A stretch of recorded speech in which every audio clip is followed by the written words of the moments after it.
Digital nomad has become a buzzword these days. It does sound romantic, doesn't it? You can travel the world, travel to anywhere you want, while working online without any geolocation restrictions.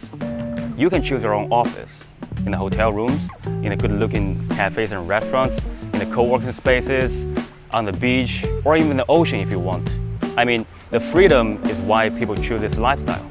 All the videos and photos that you see online, they all look amazing. This lifestyle can provide you that. That's why people choose it.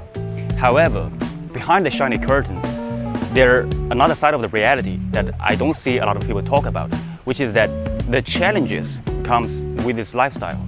Because there are good sides and bad sides. And we want to help you to have a balanced view of this lifestyle.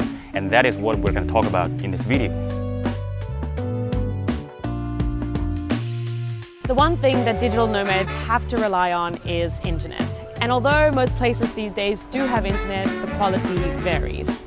When you're scrolling content online about the nomadic lifestyle, you tend to see people working from these great cafes with good food and awesome views, but what you're not seeing is the internet struggle.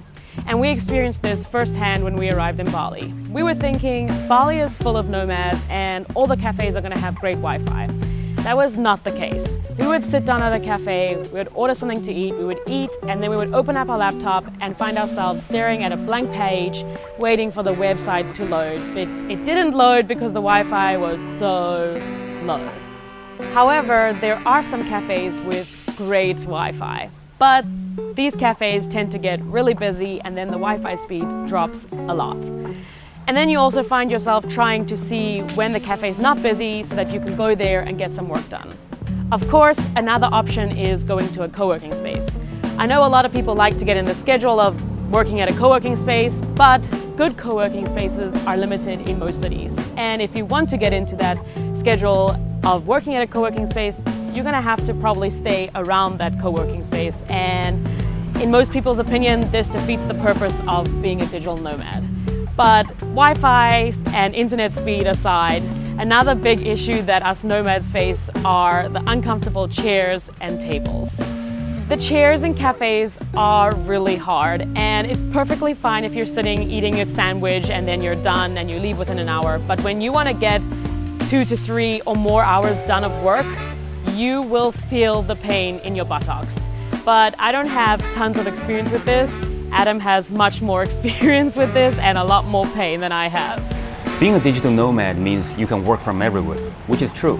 For example, you can always go and check out different cafes and restaurants and see if you can work from there. For example, this morning we came to this cafe.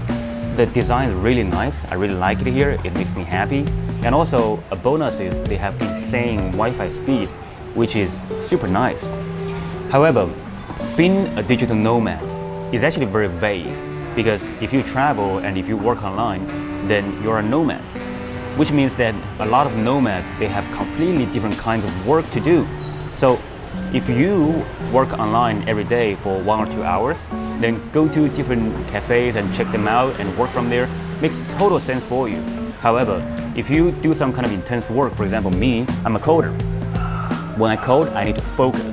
When I was building nomad.io, I actually stayed in my hotel room for days without leaving, and I would not think about anything else besides coding.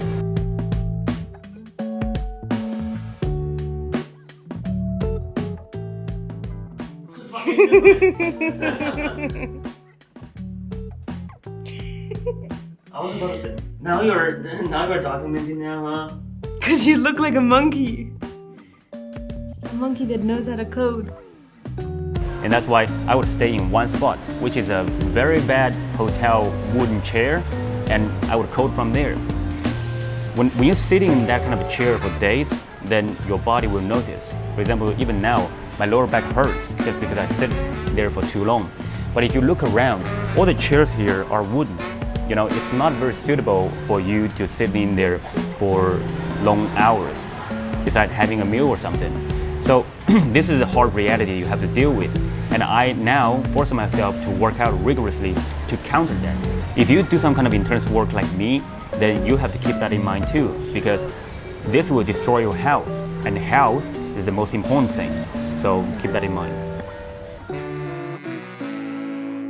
The nomad lifestyle satisfies people's curiosity for exploring, but we as human beings are social animals, and we desire this human connection.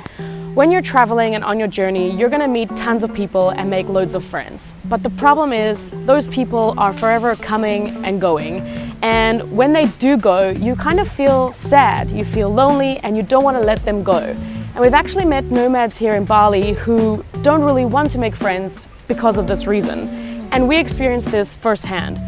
We got here, we made friends, and 2 weeks later or 3 months later, they're off and they're going on their own agenda for their next destination.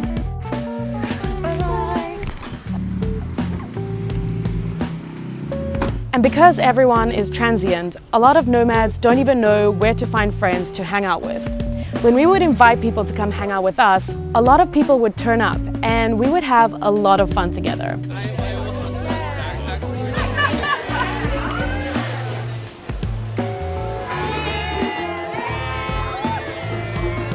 And with those people, we have created a community now.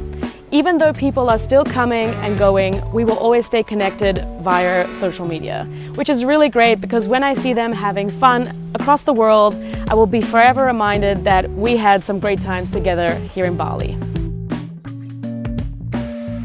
And another downside is that the ideal places for nomads are always changing. You see, there's a very big difference between tourists and nomads, right? Tourists, they go to the popular places, but nomads are always trying to find the next underdiscovered place to go to. And they are always seeking out for the most authentic cultural experiences to immerse themselves into. I think that is great. I mean, after we came to Bali, we've met so many of those OG nomads. They've been traveling all around the world for the entire lives. They will tell us the amazing stories that they've had all around the globe for the last couple of decades. And they would also tell us how amazing Bali was 30 or 40 years ago. However, when the tourists tell you about Bali, they would always refer to those touristy places. And there are only tiny spots on this big island. And the difference between those spots and the entire island is completely different. But the weird thing is that when a nice spot gets discovered, if the word gets out, then hotels would get built, and then tourists would come, and then prices would go up, and then the crowds would get crowded and loud.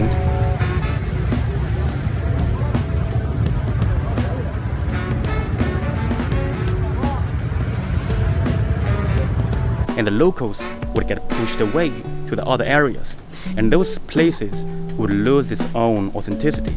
Alongside of that, they would also lose its attractiveness to a lot of people.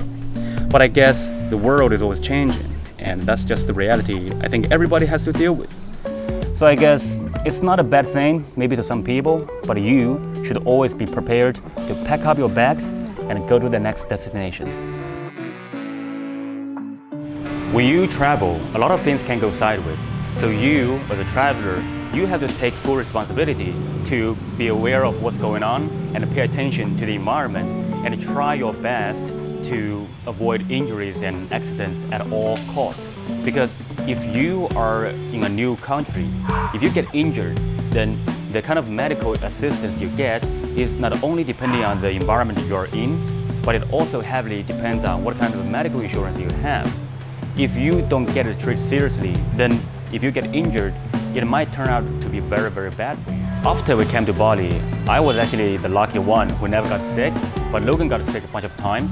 And also we heard from friends that somebody got injured or somebody got into an accident, and sometimes the story was really bad. For example, in Bali, there's a very common thing that happens to foreigners called Bali Bali. It's some kind of a food poisoning. We didn't know that. We just, we paid attention to the food we ate, but it still happened. One day we went to eat roasted chicken. I felt totally fine afterwards, but that same night, Logan was puking furiously.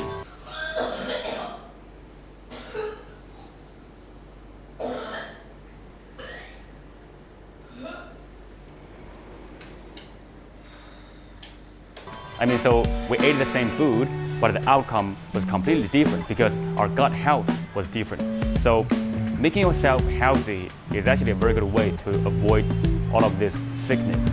On the other hand, the surfing legend Kelly Slater was here a couple of weeks ago, and one day I saw on Instagram he was reposting a fundraiser for his friend, and that friend got injured really badly during surfing, and he was looking for people to help him. I didn't know how it turned out, but I mean that it was very sad when I saw the news. The saddest news that I ever heard is actually a friend's friend.